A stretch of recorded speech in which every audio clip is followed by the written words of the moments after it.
Hello everyone, welcome to my YouTube channel. Archana here. നമ്മൾ എബ്രോഡിലെ teaching വേക്കൻസികളെ പറ്റിയിട്ടും എന്നെ പറ്റിയിട്ടുള്ള കുറച്ച് കാര്യങ്ങളാണ് ഈ ചാനലിൽ കൂടെ നമ്മൾ പറയുന്നത്. അപ്പോൾ ഞാൻ കഴിഞ്ഞ വീഡിയോയിൽ പറഞ്ഞിട്ടുണ്ടായിരുന്നു എങ്ങനെ നമുക്ക് എബ്രോഡിലുള്ള ടീച്ചിങ് വേക്കൻസികൾ നമുക്കറിയാം എന്നതിനെ പറ്റിയിട്ടൊരു വീഡിയോ ഇട്ടിട്ടുണ്ടായിരുന്നു. ഇന്ത്യയിലും എങ്ങനെ നമുക്ക് ടീച്ചിങ് വേക്കൻസികൾ അറിയാം എന്നുള്ളൊരു വീഡിയോ ഇട്ടിട്ടുണ്ടായിരുന്നു. എൻ്റെ ചാനലിൽ കൂടെ ഒന്ന് പോയി കഴിഞ്ഞാൽ നമുക്കത് കാണാൻ പറ്റും. ഇന്നത്തെ വീഡിയോയിൽ നമ്മൾ ചർച്ച ചെയ്യുന്നത് എങ്ങനെ പെർഫെക്റ്റ് ആയിട്ടൊരു CV ഉണ്ടാക്കാം എന്നുള്ളൊരു കാര്യത്തെ പറ്റിയിട്ടാണ്. നമ്മുടെ ആപ്പ് സ്റ്റോറും പ്ലേ സ്റ്റോർ വഴി ഇഷ്ടംപോലെ നമുക്ക് CV മേക്കേഴ്സിൻ്റെ ആപ്സുകളുണ്ട്, അവൈലബിൾ ആണ്. പക്ഷേ ഞാൻ CV അങ്ങനെയല്ല ഉണ്ടാക്കിയത്, ഞാൻ ഡിസൈൻ ചെയ്യിപ്പിക്കുകയാണ് ചെയ്തത്. അപ്പോൾ ഞാൻ അതിൻ്റെ ഒരു കോപ്പി ഞാൻ എടുത്തിട്ടുണ്ട്. അപ്പോൾ ഞാനത് ഡീറ്റെയിൽ ആയിട്ട് നിങ്ങൾക്ക് കാണിച്ചു തരാമല്ലോ എന്ന് വിചാരിച്ചു. സുഹൃത്ത് വഴി ഞാൻ ഡിസൈൻ ചെയ്യിക്കുകയാണ് ചെയ്തത്. അപ്പോൾ ഇതാണ് എൻ്റെ CV. ഞാൻ ഫോട്ടോ ഒക്കെ സഹിതമുള്ള ഒരു CV ആണ് ഞാൻ മേക്ക് ചെയ്തത്. ഇതിനെപ്പറ്റി ഡീറ്റെയിൽ ആയിട്ട് പറയാം. ഞാൻ ഫോട്ടോ എൻ്റെ ഫോണിൽ PDF കാണിക്കാത്തത് എന്ന് വെച്ചാൽ അത് ക്ലിയർ ആവില്ല, അതുകൊണ്ടാണ് ഞാൻ എന്തായാലും ഒരു കോപ്പി എടുത്തിട്ട് കാണിക്കാമെന്ന് വിചാരിച്ചത്. അപ്പോൾ ഇതാണ് എൻ്റെ ഫസ്റ്റ് പേജ്.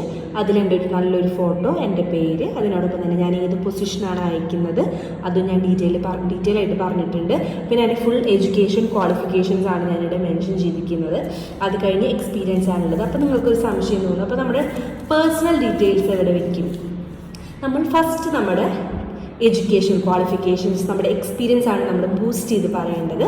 അപ്പോൾ അതിൽ അവർ കണ്ട് ഇൻട്രസ്റ്റഡ് ആണെങ്കിൽ എന്തായാലും നമ്മുടെ പേഴ്സണൽ ഡീറ്റെയിൽസ് അവരെന്തായാലും അന്വേഷിക്കും. അപ്പോൾ അതിന് തൊട്ടപ്പുറത്തെ പേജിൽ തന്നെ എൻ്റെ എഡ്യൂക്കേഷനാണ് കൊടുത്തിരിക്കുന്നത്. ഒരു ടൈം ലൈൻ പോലെയാണ്. എൻ്റെ 10th +2 ഡിഗ്രി ആൻഡ് മാസ്റ്റേഴ്സിനെ പറ്റിയിട്ടുള്ള ഫുൾ ഡീറ്റെയിൽസ് ഞാനിവിടെ കൊടുത്തിട്ടുണ്ട്. അതിന് തൊട്ടിപ്പുറത്താണ് എൻ്റെ പേഴ്സണൽ ഡീറ്റെയിൽസ് കൊടുത്തിരിക്കുന്നത്. പിന്നെ എൻ്റെ സ്കിൽസ്, എക്സ്പീരിയൻസ് ആൻഡ് എഡ്യൂക്കേഷൻ ക്വാളിഫിക്കേഷൻസിൽ പറയാതെ വെച്ചിരിക്കുന്ന അല്ലെങ്കിൽ എന്തെങ്കിലും സംതിങ് എൽസ് ഉണ്ടാവും. അപ്പോൾ അത് നമുക്ക് പ്രൊഫഷണൽ പ്രൊഫൈൽ, ഹൈലൈറ്റ് അങ്ങനെയുള്ളൊരു ഭാഗത്തിൽ പെടുത്താം. എൻ്റെ ഫോട്ടോയും ഞാൻ വെച്ചിട്ടാണ് എൻ്റെ CV എൻ്റെ ഡാൻസ് ടീച്ചർ പൊസിഷന് വേണ്ടിയിട്ടാണ് ഞാനിത് മേക്ക് ചെയ്തിരിക്കുന്നത്. ഓരോ പ്രൊഫഷൻ അനുസരിച്ച് നമുക്ക് CVയുടെ ഒരു സ്വഭാവവും മാറ്റാൻ പറ്റും. അപ്പോൾ എൻ്റെ ഡാൻസ് അല്ലേ എന്ന് വിചാരിച്ചിട്ടാണ് ഞാൻ ഫോട്ടോ സഹിതം വെച്ച് ഉണ്ടാക്കിയത്. അതിനുശേഷം experience in duties and responsibilities, ഇത് നമുക്ക് ChatGPT നോക്കിയാൽ നമുക്ക് കിട്ടും. അതിനുശേഷം ഒരു ഡിക്ലറേഷനാണ് വെച്ചിരിക്കുന്നത്. അപ്പോൾ ഇത്രയും കാര്യങ്ങളാണ് ഒരു CV തയ്യാറാക്കുമ്പോൾ ശ്രദ്ധിക്കേണ്ടത്. അപ്പോൾ നമുക്കൊരു CV തയ്യാറാക്കുമ്പോൾ അതിൽ എവിടെയൊക്കെ ആൽഫബറ്റിക് ലെറ്റർ വേണം, എവിടെയൊക്കെ സ്മോൾ ലെറ്റർ വേണം, അതൊക്കെ നമ്മുടെ CV നോക്കുന്ന ആൾ ശ്രദ്ധിക്കും. എവിടെയൊക്കെ ഒരു ഫുൾ സ്റ്റോപ്പ് ഉണ്ട് അതൊക്കെ ശ്രദ്ധിക്കും. നല്ല പെർഫെക്റ്റ് ആയിട്ട് വേണം നമ്മുടെ CV ഉണ്ടാക്കാൻ. ആൽഫബറ്റിക് ഓർഡർ, ആൽഫബറ്റിക് ആവട്ടെ, അല്ലെങ്കിൽ ഇപ്പോൾ നമ്മുടെ സ്ഥലം കൊടുക്കുമ്പോൾ ഇന്ത്യ, കേരള, അതിൻ്റെ I and K ആൽഫബറ്റിക് ആണോ, അങ്ങനെയുള്ള എല്ലാ കാര്യങ്ങളും, അതായത് each and every sentence or word should be correct. അതായത് അത് ശ്രദ്ധിക്കണം. അത് നമ്മുടെ ഒരു പ്രൊഫഷണലിസം നമ്മുടെ CVയിലൂടെ അത് റിഫ്ലക്റ്റ് ചെയ്യണം. അതാണ് നമ്മുടെ CVയുടെ മെയിൻ ഉദ്ദേശം. നമ്മുടെ എല്ലാ കാര്യങ്ങളും CVയിലൂടെ അവർക്ക് മനസ്സിലാക്കും. അതായത് നമ്മുടെ ആദ്യം കാണുന്നത് നമ്മുടെ CVയിലൂടെയാണ്. അപ്പോൾ അതുകൊണ്ട് തന്നെ CV അത്രയ്ക്കധികം ഇമ്പോർട്ടൻ്റ് ആണ്. അതിലൊരു ചാൻസ് എടുക്കരുത്.